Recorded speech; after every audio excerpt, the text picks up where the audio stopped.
Subconscious mind, நடு மனம். மனம் என்பது 3 அடுக்குகளாக பிரிக்கலாம். Conscious mind, subconscious mind, super conscious mind.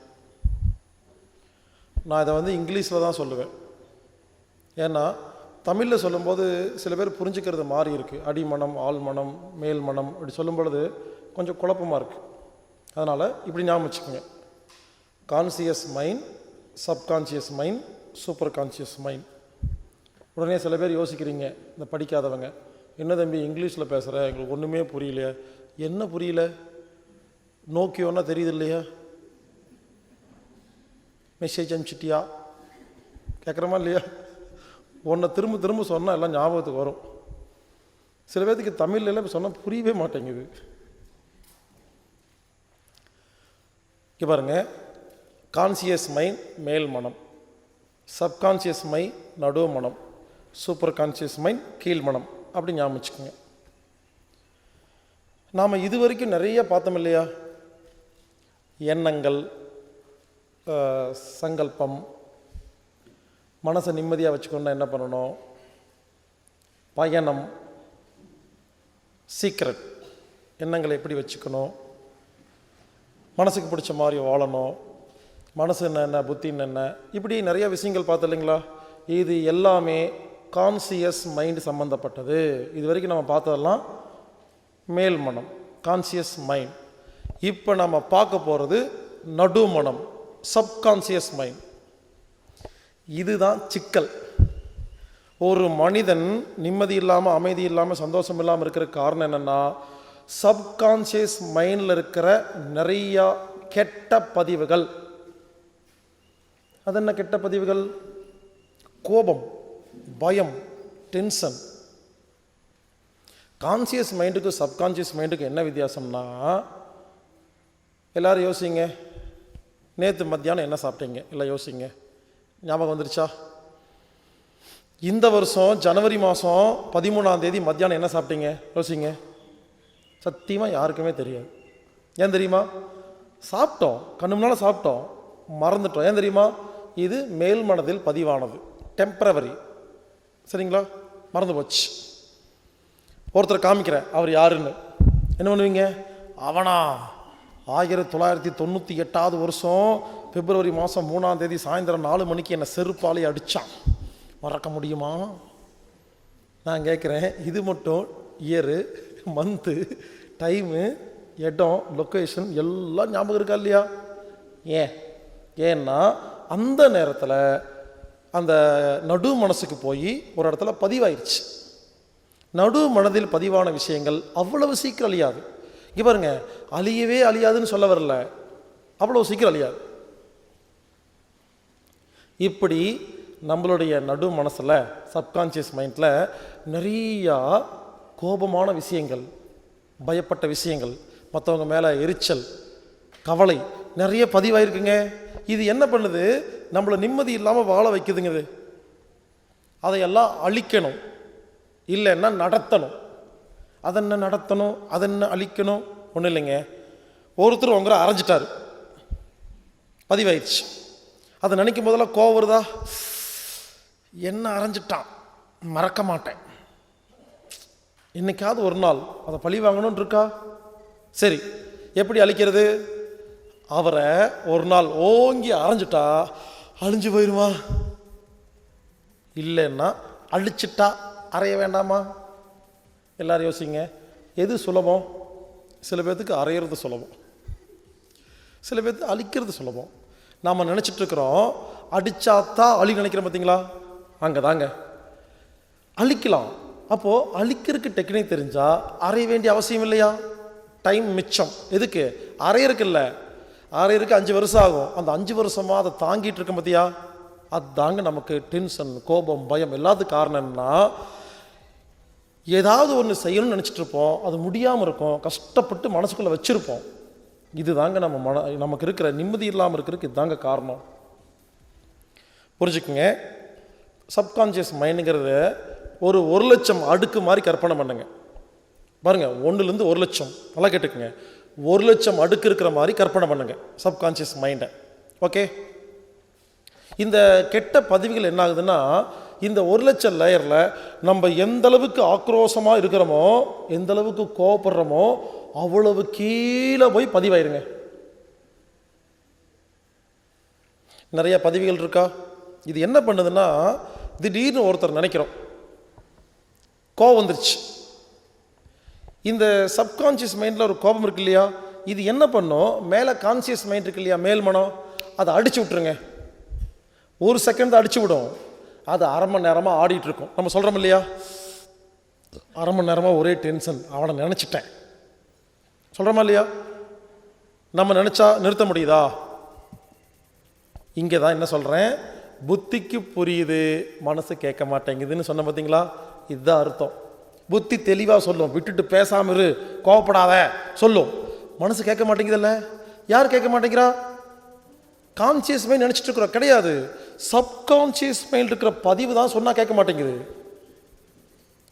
இன்னைக்கு ஒரு கோவம் வருதா, நம்ம புத்தி வச்சு என்ன பண்ணுறோம், இனிமேல் நான் கோவப்படக்கூடாது, இனிமேல் கோவப்படக்கூடாது, இனிமேல் விட்டுறணும், வேண்டாம் அப்படின்னு அரை மணி நேரமாக யோசிக்கிறோமா? ஆனால் 4 நாள் கழித்து அதே கோபம் அதே மாதிரி தானே வருது. என்னைக்காவது குறைஞ்சிருக்கா? ஏன்? இங்கே பாருங்க, இந்த புத்தியை வச்சு, மேல் மனசை வச்சு எவ்வளவு நேரம் உட்காந்து ஆராய்ச்சி பண்ணுறோமோ வேஸ்ட், தண்டம். அந்த ஆழ் மனதில் உள்ள பதிவை அழித்தால் மட்டும்தான் நாம் இனிமேல் அந்த விஷயத்துக்கு கோவப்படாமல் வாழ முடியும். ஏங்க, அந்த சப்கான்ஷியஸ் மைண்ட் ரெக்கார்ட்ஸ் இருக்கு இல்லையா, அதுதான் நம்ம கேரக்டர். அது என்ன கேரக்டரு? ஒன்றும் இல்லைங்க, நானும் ஒபாமாவும் ஃப்ரெண்டுன்னு வச்சுக்கோங்களேன். நானும் ஒபாமாவும் ஃப்ரெண்டு, ஒரு வீட்டில் இருக்கிறோம், கிளாஸ்மேட்டு. நான் ஒரு செல்ஃபோன் வச்சுருக்கேன், ஐஃபோன். 2 பேரும் ஒன்றா இருக்கிறோம். திடீர்னு என்னோடய ஐஃபோன் காணாமல் போச்சு, செல்ஃபோன் காணாமல் போச்சு. நான் தேடுறேன், இங்கே தேடுறேன், அங்கே தேடுறேன், இங்கே தேடுறேன். இந்த ஒபாமா மேலே எனக்கு டவுட்டே வரல. ஏன்னா கூட இருக்கிற ஃப்ரெண்டு, உயிர் நண்பன், சந்தேகமே வரல. நான் தேடிட்டு இருக்கும்போது ஒபாமா சொல்கிறான், இங்கே பாரு செல்ஃபோன் காணாமல் போச்சல்ல, எனக்கு என்னமோ சதாம் ஹுசேன் மேலே சந்தேகமாக இருக்குது. ஏன்னா சதாம் ஹுசேன் இன்னொரு ஃப்ரெண்டு, அவர் நடுவில் வந்துட்டு போனார். எனக்கு என்னமோ சதாம் ஹுசேன் மேலே சந்தேகமாக இருக்குது, அவன் தான் வந்து எடுத்துகிட்டு போயிருப்பான்னு. உடனே என்னாச்சு, எனக்கு சதாம் ஹுசேன் மேலே ஒரு ரெக்கார்டு கிரியேட் ஆகுது, திருட்டு பையன் வந்து திருடிட்டு போயிருக்கிறான்னு. இது வரைக்கும் சதாம் ஹுசேன் நான் பார்த்தேன்னா, என்ன மச்சான் சாப்பிட்டியான்னு சந்தோஷமாக பேசுவேன். இனிமேல் பேசுவேனா? அடுத்த நாள் சதாம் ஹுசேன் பார்க்குறேன், ஏன்டா செல்ஃபோனை திருடனியான்னு. அவன் இல்லைன்ட்டான். என்ன பண்ணுவேன், இனிமேல் சதாம் ஹுசேன் ஒழுங்காக பேசுவேன். நாளைக்கு சதாம் ஹுசேன் நேரில் வந்து என்ன கேட்டால் சாப்பிட்டாங்க, நான் சொல்லுவேன் சாப்பிட்டேன். ஏன் என்னோடய கேரக்டர் மாறி போச்சா? ஏன்? சதாம் ஹுசேன் ஒரு திருட்டு பையன், ஒரு ரெக்கார்டு கிரியேட் ஆயிடுச்சு. இப்போ நான் சதாம் ஹுசேன்கிட்ட பேசும்பொழுது எண்ணங்கள், வார்த்தை, செயல் எல்லாமே மாறுதா? மாற்றினது யார்? ஒரு சின்ன பதிவு. 2 வருஷத்துக்கு அப்புறம் ஒபாமா வீட்டுக்கு போகிறேன். ஒபாமா வீட்டுக்குள்ள அவன் பேசிகிட்டு இருக்கிறான். அந்த பாஸ்கர் இருக்கானே, பைத்தியக்கார பையன், கூடவே இருந்து ஐஃபோனை திருடினேன். அவனுக்கு தெரியவே இல்லைன்னு. எப்படி இருக்கு எனக்கு, அட சண்டாளா ஒபாமா, நீயாடா திருட்டு பையன் அப்படின்னு. என்னாகும், இப்போ ரெக்கார்டு மாறுது. ஒபாமா திருட்டு பையன், சதாம் ஹுசேன் நல்லவன், மாறி போச்சா? இனிமேல் ஒபாமா கிட்ட வேற மாதிரி பேசுவேன். சதாம் ஹுசேனை பார்த்தனா கட்டி பிடிச்சிக்குவேன், மச்சான் சாப்பிட்டியாடான்னு. அவன் யோசிப்பான், என்னடா அவன் நடுவில் கொஞ்சம் பக்கத்தை காண மாதிரி ஆகி போட்டானே, நல்ல இது வரைக்கும் ஒழுங்காக பேசாமல் இருந்தால் 2 வருஷமா திடீர்னு கட்டி பிடிச்சிக்கிறான், சாப்பிட்டியான்னு கேட்குறான், ஒன்றுமே புரியாது அவனுக்கு. புரிஞ்சுங்களா? நமது கேரக்டர் ஒவ்வொரு நாளும் மாறுது, ஒவ்வொரு செகண்டும் மாறுது. காரணம் பதிவுகள். உண்மையிலேங்க, உங்களுக்கு எனக்கு என்ன வித்தியாசம் தெரியுமா? அந்த பதிவுகள் தான். மேல் மனசு எல்லாத்துக்கும் ஒன்று தாங்க. இந்த சூப்பர் கான்சியஸ் மைண்ட் இருக்கு இல்லையா, அடிமனம், அதுவும் எல்லாத்துக்கும் ஒன்று தான். கீழ்மனம், அதை பற்றி அப்புறமா சொல்கிறேன், நல்லா கேட்டுக்குங்க. இந்த நடுமனம் மட்டும்தாங்க எல்லாத்துக்கும் வேற. உங்கள் மனசில் இருக்க பதிவெல்லாம் எனக்கு போட்டுட்டிங்கன்னா நான் உங்களை மாதிரி பேசுவேன். நான் செய்கிற ஒவ்வொரு செயல், ஒவ்வொரு பேச்சு இருக்கு இல்லையா, எங்கிருந்து வருது? அந்த ரெக்கார்ட்ஸ்லேருந்து ஓப்பன் ஆகி வெளியே வருது.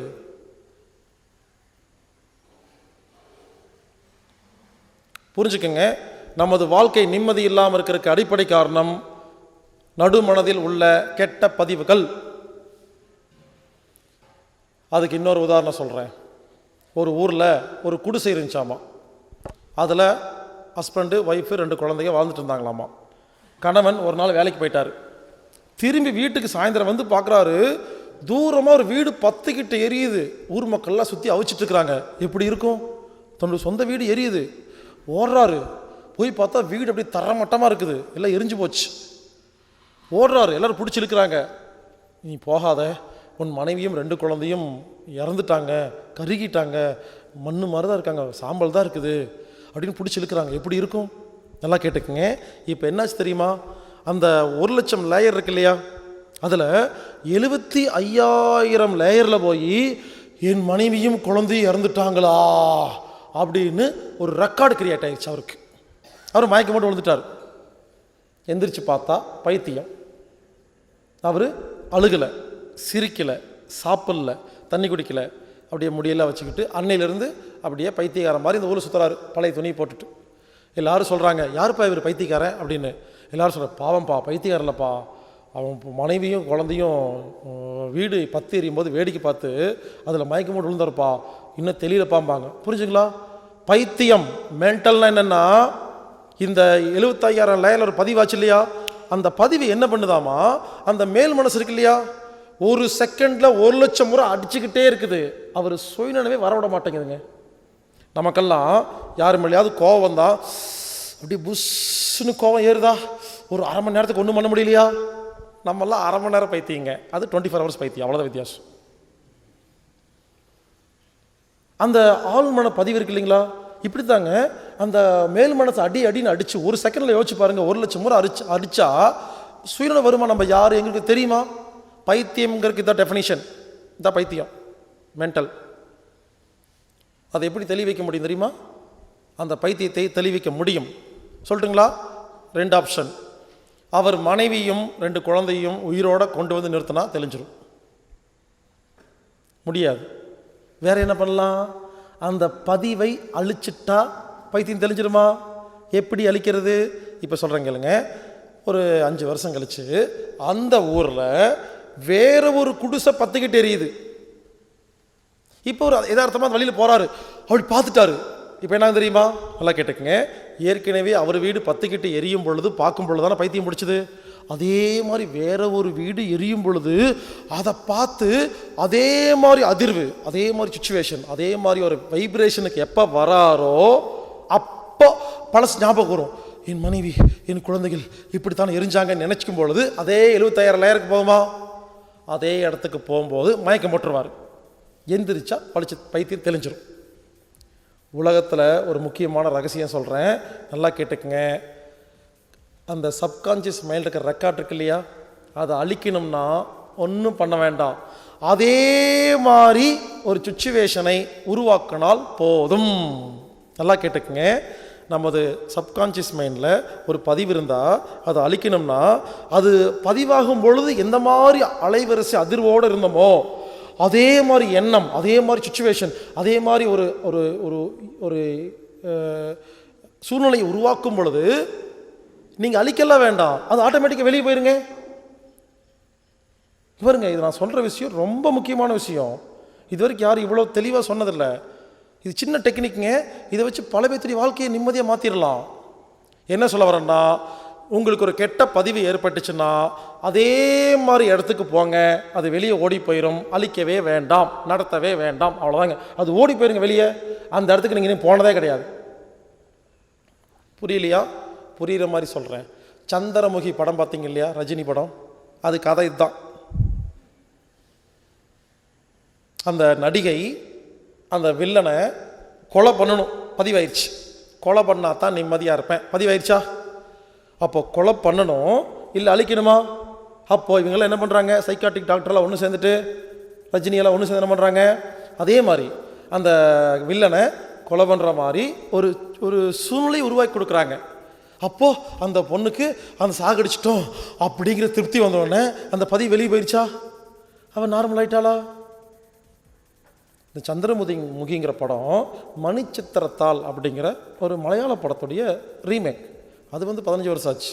மோகன்லால், சோபனா நடித்தது. புரிஞ்சுக்குங்க, இவ்வளோதாங்க. பாருங்க, இந்த மாதிரி உதாரணம் புரிஞ்சால் போதும். நான் என்ன சொல்ல வரேன்னா, உங்கள் வாழ்க்கையில் உங்கள் மனசுக்குள்ளே நிறையா டென்ஷனு, கோபம், பயம் இருந்தால் அதை அழிச்சிருங்க, நிம்மதியாக வாழ்வீர்கள். இல்லைன்னா வாழவே முடியாது. இப்படி நிறைய ரெக்கார்ட்ஸ் இருக்குங்க நமக்குள்ள. மனைவிக்கு கணவன் செய்கிற நிறைய விஷயங்கள் ரெக்கார்ட்ஸ். அது நினைக்கும் பொழுது அவரை பிடிக்கல. கணவனுக்கு மனைவி செஞ்ச நிறைய விஷயங்கள், அவள் என்னதான் இருந்தாலும் இப்படி பண்ணிடக்கூடாது, நான் ஒத்துக்க மாட்டேன். என்ன ஒத்துக்க மாட்டேங்க? அப்போ இருக்குது, ரெக்கார்ட் இருக்குது. நினைக்கும் போது புஷ்ஷுன்னு வருது, கோவம் வருது. இப்படி ஏகப்பட்ட ரெக்கார்ட் இருக்கா? ஒன்றும் இல்லைங்க. ஒருத்தர் என்ன பண்ணுவார், எல்லாத்தையும் கடன் கொடுப்பாராமா. நல்ல வசதியானவர், அவங்க சொந்தக்காரர் தெரிஞ்சவனுக்கெல்லாம் ஏதாவது கேட்டாங்கன்னா 5000, 10,000, 1 லட்சம்லாம் கடன் கொடுப்பாரு, திருப்பி வாங்கிக்குவாருங்க வட்டி இல்லாமல். நல்லவர். இப்படி கொடுத்துட்ருக்காரு. அவர் நல்லவராக இருக்கிறாரா? ஒரு நாள் ஒருத்தன் வந்து அழுகிறான், ப்ளீஸ் ப்ளீஸ் 1 லட்ச ரூபா கொடுங்க, ரொம்ப அர்ஜென்ட்டுன்னு, 10 நாள் தரேன்னு கொடுத்துட்டாரு. 10 நாளுக்கு அப்புறம் கொடுக்கவே இல்லை. 10 மாதம் ஆச்சு, திருப்பி கொடுக்கவே இல்லை. போனால் தரமாட்டேங்கிறான். ஒரு நாள் போய், ஏப்பா நீ கொடுப்பா பணத்தை, நீ வாங்கிட்டு போனேன் அப்படின்னு சொல்லும் போது, பட்டு தர முடியாது, என்ன பண்ணுவேன் அப்படின்னா இப்படி இருக்கும். அடித்து துரத்தி விட்டுறாங்க. இவர் வந்து வீட்டில் உட்காந்து நடுங்கிறாரு. கொடுத்த பணத்தை திருப்பி வாங்க போனால் அடிப்பாங்களா? இது வரைக்கும் அந்த மாதிரி நடந்ததே இல்லை. இப்போ ரெக்கார்ட் ஆயிடுச்சா? கொடுத்த பணத்தை திருப்பி வாங்கி போய் ஒருத்தனை அடிச்சுட்டு அவமானப்படுத்திட்டான்னு ஒரு ரெக்கார்டு கிரியேட் ஆன உடனே என்னாகும், ஆள் கேரக்டரே மாறிடும். அடுத்த நாள் அவங்க மச்சான் வருவார், மாமா ஒரு 5000 ரூபா கொடுங்க, நாளைக்கு கொடுக்குறேன். இவர் சொல்லுவார், பச்சையாக போய் சொல்லுவார், காசே இல்லைப்பான்னு.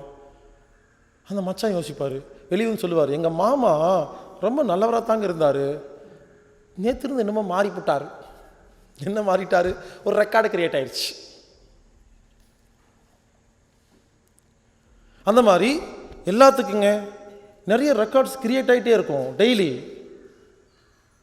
உங்களுக்கும் சரி எனக்கும் சரி. ஒரு பையனை ஒரு பொண்ணு ஏமாத்திரும், ரெக்கார்டு, இனிமேல் பொம்பளையிலே நம்பக்கூடாது. ஒரு பொண்ணை ஒரு பையன் ஏமாத்திடுவான், அந்த பொண்ணு ஆம்பளைகளே அப்படித்தான். இப்படி ரெக்கார்டு கிரியேட் பண்ணுறோமா இல்லையா? இப்படி நிறைய ரெக்கார்ட்ஸ் இருக்குங்க. அந்த ரெக்கார்டு தான் நமது வாழ்க்கையில் கேரக்டர். இந்த மாதிரி நிறைய ரெக்கார்டுங்க. எனக்கு ரீசெண்டாக ஒரு ரெக்கார்டு, கடந்த 8 வருஷமாக நானும் வாங்கன்னு ஆரம்பத்தில் உண்மையில ஓப்பனாக சொல்கிறேங்க, இதெல்லாம் நிறைய கண்டுபிடிச்சோன்னே பொதுமக்கள்கிட்ட கொடுத்தா பொதுமக்கள் அப்படியே தூக்கிட்டு போய் 5 வருஷம் 10 வருஷத்தில் உலக அளவில் சேர்த்திடுவாங்கன்னு நினச்சி நம்பி எல்லாம் பேசிட்டு தான் இருந்தேன். அப்புறம் தான் பிடிச்சது, எல்லாம் வராங்க எல்லாம் போகிறாங்க. ரெக்கார்டு கொஞ்சம் கொஞ்சமாக மாறிட்டுருக்கு. இனிமேல் பொதுமக்களை நம்பி எல்லாம் பிரயோஜனம் இல்லை ஓடுறதுக்குன்னு ரெக்கார்டு கொஞ்சம் மாறுது. ஸோ புரிஞ்சுக்குங்க, ரெக்கார்ட்ஸ் எல்லாமே ரெக்கார்ட்ஸ். ரொம்ப சிம்பிளாக சொல்கிறேங்க, இந்த ரெக்கார்ட்ஸ் இருக்கிற வரைக்கும் நிம்மதியாக வாழ முடியாதுங்க. நீங்கள் யோசிங்க, உங்களுக்கு என்ன ரெக்கார்ட்ஸ் இருக்குது? அம்மா மேலே, அப்பா மேலே, மனைவி, குழந்தை, பக்கத்து வீட்டுக்காரங்க, தெரிஞ்சவங்க, பார்ட்னர், ஃப்ரெண்ட்ஸ், ஏமாத்தினது, பொய் சொன்னது, அடித்தது, அவமானப்படுத்தினது, இதெல்லாம் இருக்கா இல்லையா? இதுதான் நாம் நிம்மதியாக இல்லாமல் வாழ்கிறதுக்கு அடிப்படை காரணம். இப்போ நான் என்ன சொல்ல போகிறேன், இதையெல்லாம் எப்படி அழிக்கிறதுன்னு நான் உங்களுக்கு ஒரு பயிற்சி கொடுக்க போகிறேன். நல்லா புரிஞ்சுக்குங்க. ஏற்கனவே சொன்னேன், மனசையும் புத்தியும் எப்படி சேர்த்துறதுன்னு ஒரு பயிற்சி கொடுக்க போகிறேன்னு சொன்னாங்களா? மனசையும் புத்தி ஒன்று சேர்த்திட்டா நாம் ஞானியாக வாழலாம் சொன்ன இல்லைங்களா? ஒன்று. இப்போ சொல்கிறேன், இந்த சப்கான்ஷியஸ் மைண்ட் இருக்கிற ரெக்கார்ட்ஸை எல்லாம் அழிக்கிறதுக்கு என்ன பண்ணணும், சரிங்களா? இது 2, சரிங்களா? 2 ஞாபகம் வச்சுக்கோங்க. இப்போதைக்கு ஞாபகம் வச்சுக்கோங்க, அப்புறமா நான் பயிற்சி சொல்கிறேன். நல்லா மறுபடியும் ஞாபகம் வச்சுக்கோங்க. ஒரு மனிதன் நிம்மதியாக வாழணும்னா மனதையும் புத்தியும் ஒன்று சேர்த்தணும். 2வது, நடுமனம் அப்படிங்கிற சப்கான்ஷியஸ் மைண்ட் இருக்கிற எல்லா பதிவுகளையும், பதிவுன்னா கெட்ட பதிவுகளை எல்லாம் அழிச்சிடணும். அழிச்சிட்டா நிம்மதியாக இருக்குமா? அப்போ நம்ம கோபம், டென்ஷன் வராதா? அந்த ரெக்கார்ட்ஸ் என்ன ஆகுன்னா மெமரியாக மாறிடும். என்ன அவர் அடித்தார், அது மெமரி. அது மனசுக்குள்ளே இருந்தால் கோபம், புத்திக்குள்ளே போச்சுன்னா மெமரி. புரிஞ்சுங்களா? அவர் என்ன செருப்பால் அடித்தாருங்க, அது வந்து மெமரி. அவன் என்ன செருப்பால் அடித்தான், இது பதிவு. 2 வித்தியாசம் இருக்குது. ஞானிகளுக்கு மெமரி மட்டும்தான் இருக்கும், ஃபீலிங்ஸ் இருக்காது, அந்த உணர்ச்சி இருக்காது. சாதாரண மனிதர்களுக்கு உணர்ச்சி இருக்கும். அந்த உணர்ச்சி தான் எல்லா விஷயத்துலேயும் ஆபத்தை ஏற்படுத்துது. அதனால் நல்லா கேட்டுக்குங்க. ஏற்கனவே கான்சியஸ் மைண்டை பற்றி பார்த்தோம், இப்போ சப்கான்ஷியஸ் மைண்டை பற்றி பார்த்தாச்சு. அநேகமாக ஓரளவுக்கு புரிஞ்சுக்கணும்னு நினைக்கிறேன். அடுத்தது நம்ம சூப்பர் கான்ஷியஸ் மைண்டை பற்றி பார்த்துட்டு அதுக்கப்புறம் இந்த மனதை முத்தி ஒன்று சேர்த்துறது எப்படி, சப்கான்ஷியஸ் இருக்க ரெக்கார்ட்ஸில் அழிக்கிறது எப்படிங்கிறத நான் கடைசியாக கிளைமேக்ஸில் சொல்கிறேங்க. இப்போதைக்கு சப்கான்ஷியஸ் மைண்ட் அப்படிங்கிற தலைப்பில் நாம் புரிஞ்சிருக்கிறோம், அவ்வளோதான். அடுத்த லெவல் போகலாங்க.